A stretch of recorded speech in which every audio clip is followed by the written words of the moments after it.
도 사연살롱을 찾아주셔서 감사합니다. 지방에 살고 있는 40대 여성이에요. 최근 전 우울증에 걸릴 정도로 인생에 큰 시련을 겪었어요. 그때만 생각하면 아직도 악몽을 꿀 정도예요. 남편과 저는 결혼한 지 7년 정도 됐어요. 우린 30대 중반에 선을 보고 만났죠. 늦은 나이지만 따질 거 다 따지고 결혼했어요. 남편과 제가 조건이 딱 맞았거든요. 시댁의 간섭을 받기 싫었던 저는 시댁과 교류가 적은 사람을 원했어요. 결혼한 친구들이 시누이, 시모일로 골머리 앓는 걸 많이 봤거든요.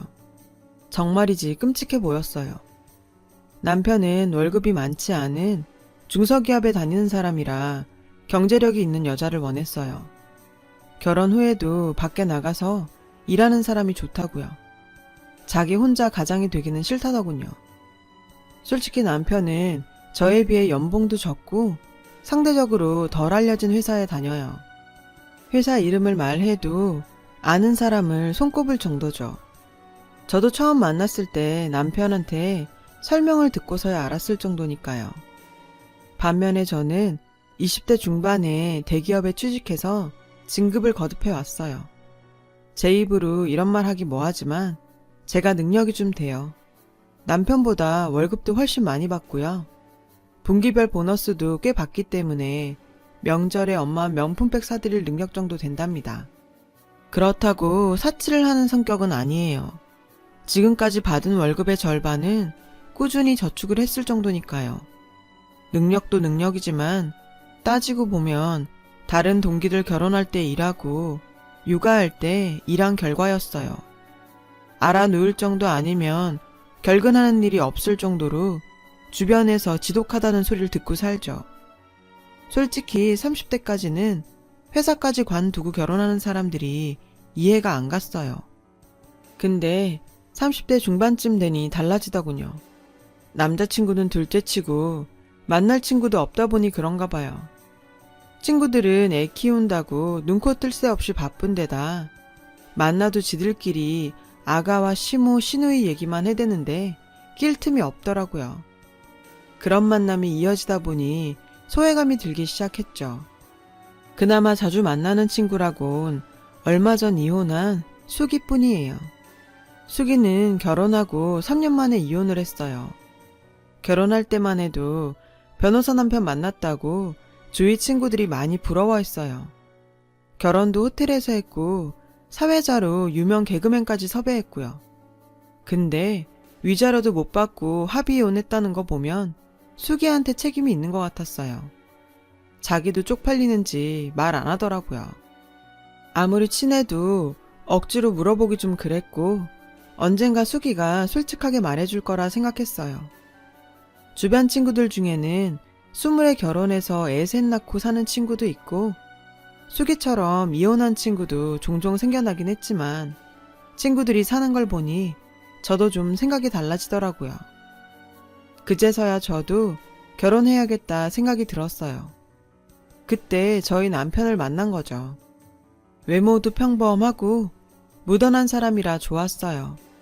나이에 비해 배도 안 나오고 자기관리도 잘한 것 같고요. 특히 남편 쪽엔 우리 결혼에 왈가왈부할 시댁이 없었어요. 남편한테는 미안한 소리지만 그게 가장 혹한 조건이기도 했어요.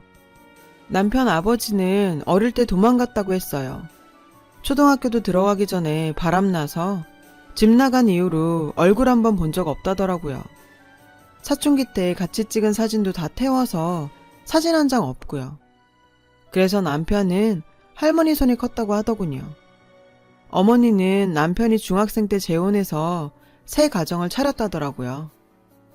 처음에는 재혼한 남자도 소개시켜주고 같이 살자 했었나 봐요. 그런데 배다른 동생 태어나고 점점 소원해졌다고요. 남편의 유년 시절 얘기를 들을 때마다 참 복없는 사람이다 생각했어요. 부모한테 받은 것도 없고 유년 시절도 그렇게 보내서 본인도 자신이 자식 낳아 잘 키울 수 있을지 모르겠더래요. 살아온 과정은 달랐지만 그런 것과는 상관없이 우리는 반년 정도 만남을 가지다 바로 결혼했어요. 남편도 저처럼 나이 때문에 결혼을 서두른 비혼주의자였어요. 하지만 아이 문제에 대해서만큼은 서로 의견이 달랐죠. 저는 아이를 꼭 가지고 싶었지만 남편은 그 반대였어요. 저는 비혼주의자였을 때도 나중에 정자은행이라도 가서 나 닮은 애는 꼭 낳아야지 결심할 정도였어요. 친구들 아이만 봐도 그렇게 좋을 수가 없었거든요. 그런데 남편은 좀 달랐어요. 자기 부모 영향인지 아이 낳는 거에 대해 되게 신중했어요. 자기가 애를 잘 키울 수 있을지 모르겠다고 계속 걱정하더군요. 그래서 2세 얘기만 나오면 싸웠어요. 의견 차이가 좀처럼 좁혀지지 않더군요. 그래도 결혼하면 달라지겠지 싶어 결혼을 했어요. 저도 일한다고 바빠 당장 애를 갖고 싶지는 않았어요.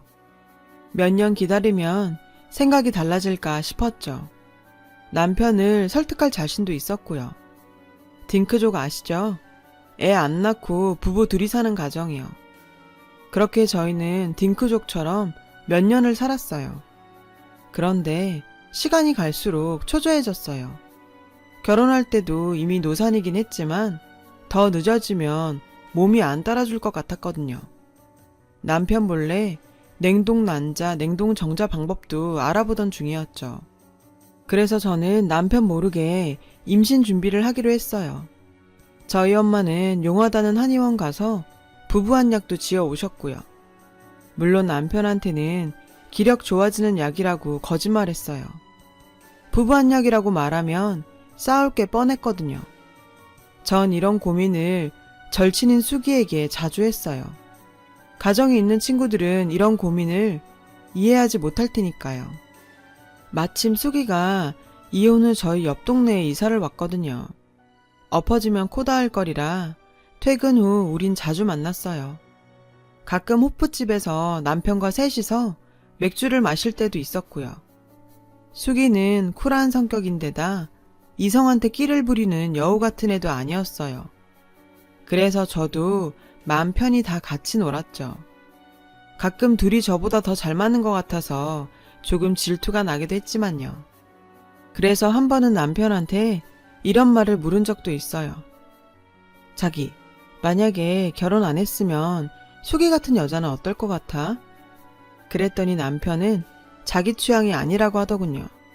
좀 부담스러운 타입이라면서요. 그러니 그런 질문 하지 말라고요. 실례라면서. 그래서 전 남편한테 사과했어요. 그런데 어느 날이었어요. 텔레비전에 아기들 나오는 예능 많잖아요. 생전 그런 프로는 안 보던 남편이 그걸 보면서 애들이 참 귀엽네 라고 지나가는 말로 하더라고요. 전 이때다 싶어 남편한테 아이에 대한 생각이 좀 달라졌냐고 슬쩍 물었어요. 그러자 남편은 전보다는 아기가 눈에 밟힌다고 하더라고요. 좋은 변화라고 생각했죠. 남편은 자기 친구들 중에 아기 있는 집이 많은데 조카들이 삼촌 하는 소리만 들으면 마음이 좀 뭉클했대요. 그래서 남편에게 더 늦기 전에 애를 하나 갖는 것도 괜찮을 거라고 했어요. 그랬더니 남편이 그게 마음처럼 쉽냐며 방으로 들어가더군요. 아니, 저만 좋자고 애 낳자는 거 아니잖아요. 비협조적인 남편의 태도에 순간 기분이 좋지 않았어요. 언제까지 자기 고집만 부릴 건지 참. 그러다 코로나19가 터졌어요. 요즘은 온 나라가 코로나 때문에 난리잖아요. 저희 옆 회사만 해도 확진자가 나와서 회사 방역하고 난리도 아니었죠. 사실 그때까지만 해도 저와는 먼 나라 얘긴 줄 알았어요. 우리 부부는 마스크도 꼭 하고 어디 갈 때마다 손 소독하기로 약속했어요. 둘 중에 한 명이 걸리면 나머지 한 명도 걸릴 테니까요. 어린 나이도 아니고 건강 망가지는 거 한순간이잖아요. 특히 저희 남편은 일 특성상 출장이 잦아요. 영업직이거든요. 저는 남편이 혹시라도 출장 갔다가 코로나에 걸릴까봐 마음을 졸였어요. 하지만 그게 남편의 생계니 어쩔 수 없었죠. 최근 들어 남편은 출장이 잦아졌어요. 코로나 때문에 옆부서 일까지 하게 됐더라고요. 집에만 오면 헬스칸 얼굴로 앓는 소리를 했죠. 전 그런 남편이 안쓰러워 출장 전후로 좋은 것만 가져다 먹였어요. 그런데 결국 사단이 나고 말았어요. 그날은 남편이 지방에 출장 갔다 오는 날이었죠. 전 퇴근 후 집에서 저녁을 차려놓고 기다리고 있었어요. 남편이 좋아하는 음식을 잔뜩 차렸죠. 그런데 남편이 전화를 받지 않더라고요. 그러다 자정이 지날 무렵에 남편한테 전화가 왔어요. 심각한 목소리로 큰일이 났다면서요. 하필 점심 먹으러 간 식당에서 확진자가 나왔다는 거예요. 제가 되도록이면 손님 없는 식당에서 밥 먹으라고 했건만 운이 안 좋았던 거죠. 어디에 하소연할 데도 없었어요. 하는 수 없이 남편은 자가격리를 해야 하는 상황이었죠. 남편은 지방 친구네 집이 비었으니 거기서 지낸다고 했어요. 저는 아무 의심도 하지 않았어요. 오히려 남편이 걱정되어 이것저것 생필품을 보내주려고 친구 집 주소를 물었어요. 그러자 남편이 극구 사양하더군요. 당신 일도 바쁜데 나까지 신경 안 써도 돼. 난 여기서 잘 지내고 있으니까 당신도 몸조심히 잘 있어. 그날부터 남편과 저는 전화로만 연락을 했어요. 다행히 저희 남편은 감염자랑 접촉을 하지는 않았고 식당이 커서 자리도 한참 떨어져 있었다고 하더군요. 참 다행이죠. 저는 이왕 남편과 떨어져 있는 김에 임신 준비도 하고 남편을 설득할 준비를 해야겠다 싶었어요. 회사에 휴가를 내고 산부인과도 갔고요. 다행히 나이에 비해 자궁 나이가 젊어서 임신 걱정은 안 해도 된다더군요. 의사 선생님은 임신 계획이 있으면 남편과 같이 내원해서 남편도 이것저것 검사받으라고 했어요. 그래서 바로 예약했죠. 걱정하고 간 산부인과에서 희망적인 말을 들으니 기분이 좋더라고요. 그래서 그날 동네 친구랑 쇼핑하러 백화점에 갔어요. 남편이 갖고 싶다고 했던 명품 신발이 있었는데 이참에 사두려고요. 그날 친구랑 갔던 백화점은 사실 평소에 제가 자주 가던 곳은 아니었어요. 저희 집에선 좀 멀거든요. 그날은 친구가 이왕이면 동네를 벗어나 바람도 쐴 겸 가자고 해서 간 거였죠. 전 가끔 생각해요. 만약 그날 제가 백화점에 가지 않았다면 전 지금 어떻게 살고 있을까? 백화점에서 남편 신발을 사고 내려가는 길에 아동복 파는 층이 있었어요. 평소 같으면 갈 일도 없는 층이죠. 근데 그날따라 아기 옷을 구경하고 싶더라고요. 친구와 저는 전시된 아기 신발이 너무 예뻐서 구경하던 중이었어요. 주위에는 아기를 데려온 젊은 부부들도 보였죠. 그런데 함께 온 친구가 제게 그러더군요. 아무래도 옆 가게에서 아기 용품 고르고 있는 사람을 확인해 보는 게 좋겠다고요. 전 친구가 좀도둑이라도 봤나 싶었어요. 그래서 대수롭지 않게 생각했는데 순간 친구의 목소리가 떨리더군요. 은정아, 저기 네 남편 아니야? 아무리 봐도 너무 닮았는데? 에이, 무슨 소리야. 우리 남편 코로나 때문에 지방에 있는데 그냥 닮은 사람이겠지.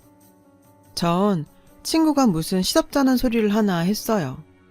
그런데 옆에서 익숙한 목소리가 들리는 거예요. 소름이 쫙 끼치더군요. 아니겠지 하며 고개를 돌렸어요. 그런데 자가격리 중이라 지방에 있어야 할 제 남편이 거기 있지 뭐예요. 여자와 팔짱까지 끼고서요. 두 사람은 아기용품을 고르고 있었어요. 그 모습이 어찌나 다정해 보이던지 전 너무 놀라 뒷걸음질 쳤어요. 친구와 저는 그들이 눈치채지 못하게 기둥 뒤로 몸을 숨겼어요. 마스크와 모자를 끼고 있었지만 분명히 제 남편이었어요. 남편이 쓰고 있는 모자는 제가 생일날 해외 직구로 구매해준 한정판 모자였어요.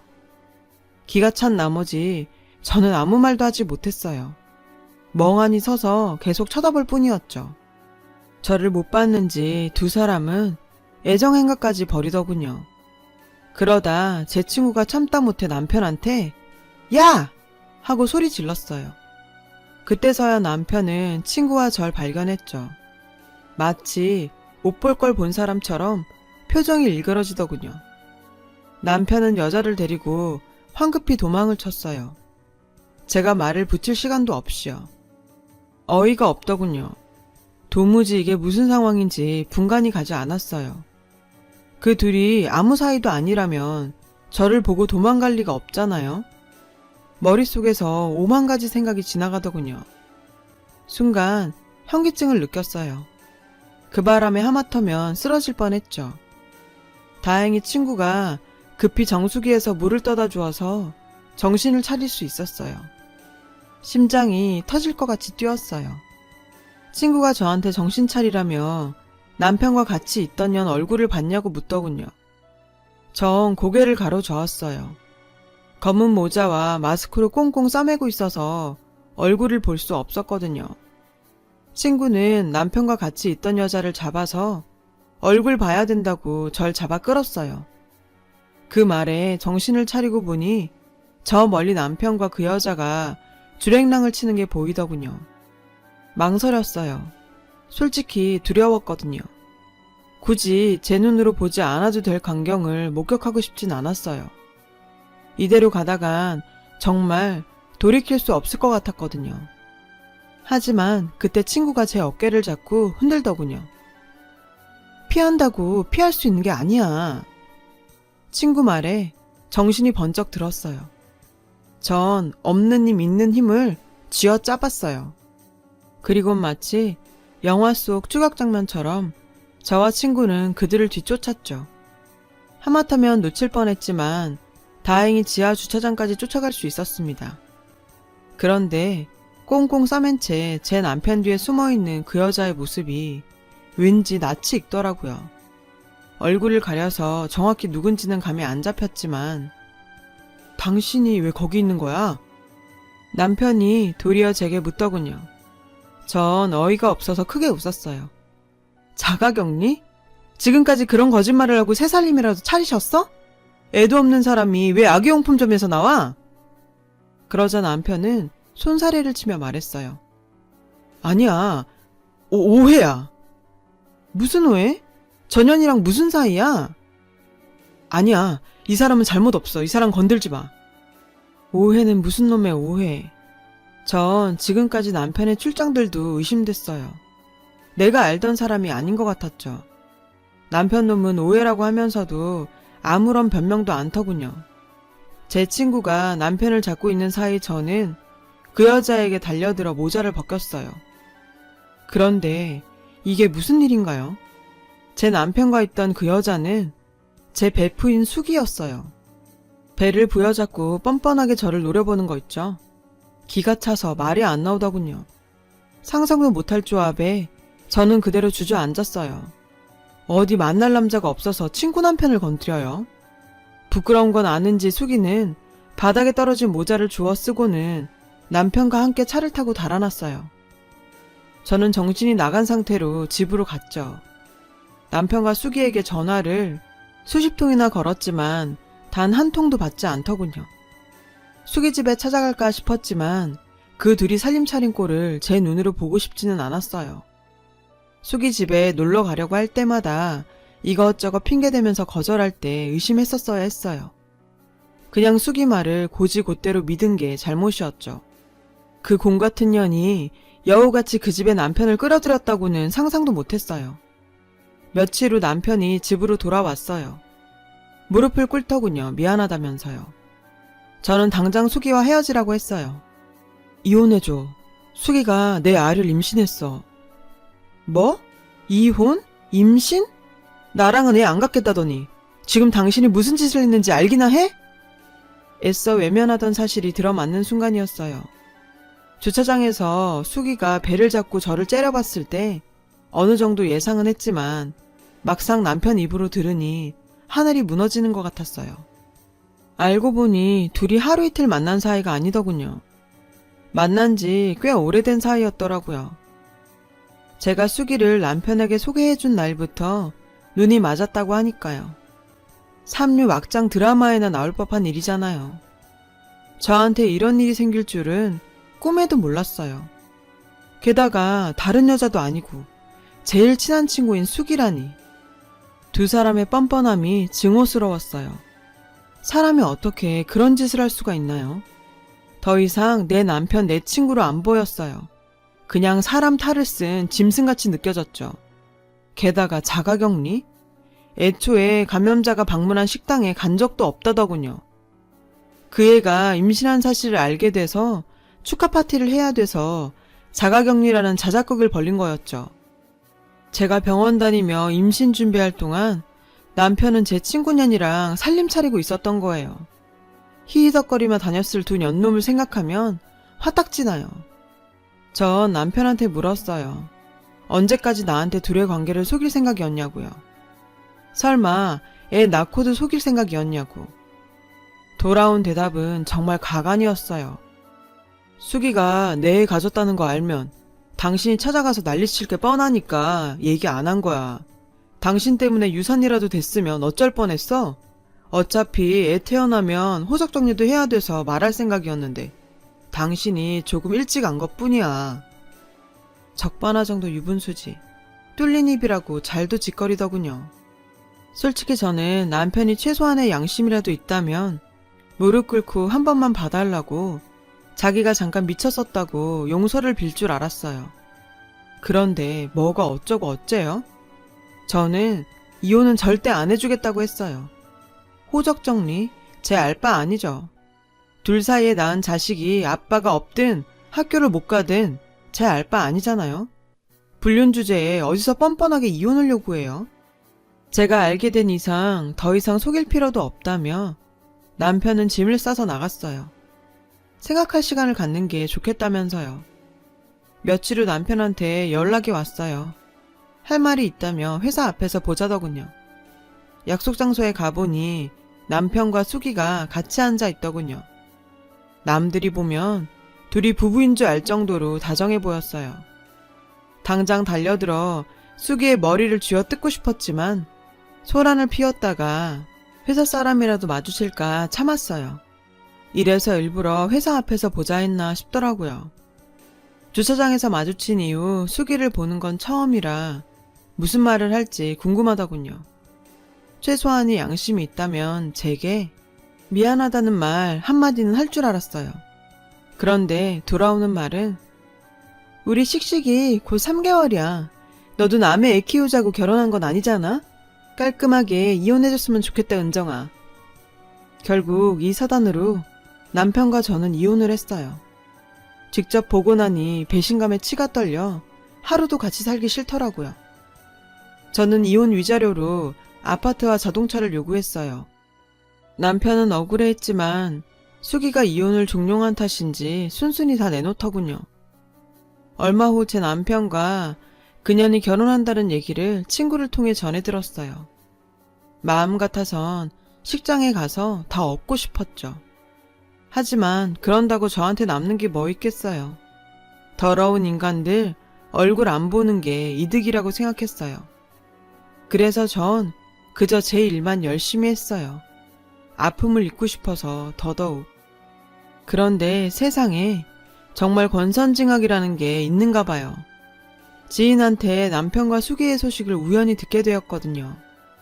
수기가 몸에 딱 달라붙는 웨딩드레스를 입기 위해 무리한 다이어트를 했다네요. 산부인과 의사가 애한테 무리 간다고 경고한 것도 무시하고요. 결국 결혼식에서는 예쁜 웨딩드레스를 입었지만 신혼집을 구하고 얼마 안 가 유산을 했다더라고요. 안 그래도 노산인데 다이어트까지 겹쳐서 벌어진 일이라더군요. 정말 슬픈 일이지만 전 헛웃음이 났어요. 남의 눈에 눈물 나게 하더니 정작 자신들은 피눈물을 흘리게 된 거죠. 결국 저에게 배신을 남겨준 두 사람은 유산을 겪은 후 헤어졌다더군요.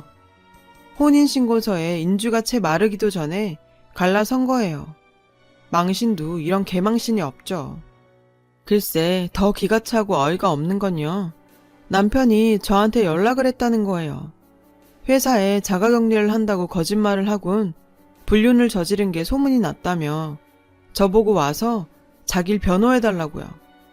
최악의 경우 심할서를 쓰고 회사에서 잘리게 될지도 모른다고 울고불고 난리를 치더군요. 그 나이에 이직도 어렵고 앞이 캄캄할 테니 그럴만도 하죠. 물론 그 소문은 제가 퍼뜨린 게 아니에요. 그건 그렇고 평소에 행실이 얼마나 안 좋았으면 그런 소문이 나도 주변에서 도와주는 사람이 하나도 없었을까요? 뿌린 대로 거둔다는 말이 이렇게 딱 들어맞을 줄이야. 결국 남편은 감봉 3개월에 지방공장 관리직으로 발령이 났다고 해요. 잘리지 않은 걸 보니 그 인간 명도 참 질기죠. 언제까지 두 사람을 증오만 하며 지낼 수는 없었어요. 이혼까지 한 마당에 힘들게 쌓은 제 커리어까지 잃을 순 없으니까요. 그래서 정신 차려야겠다 생각했어요. 무리해가며 큰 프로젝트도 맡았고 다행히 일이 잘 풀려서 승진 기회도 얻을 수 있었습니다. 현재 저는 거래처에서 만난 사람과 연애를 시작했어요. 저보다 5살 어린 사람이에요. 심성도 착하고 저를 금이야 오기야 아껴줘요. 똥차 가고 벤츠 온다더니 그 말 틀린 말은 아니더라고요. 쓰레기는 빨리 정리하는 게 환경적으로나 정신적으로나 좋다는 걸 알면서도 왜 그렇게 미련을 가지고 있었나 모르겠어요. 제 이야기를 들어주신 모든 분의 가정에 항상 기쁜 일들이 함께하길 바랍니다. 여러분, 사연 댓글에 응원과 현명한 조언 부탁드려요. 좋아요와 구독은 저에게 큰 힘이 됩니다. 오늘도 좋은 일 가득하세요.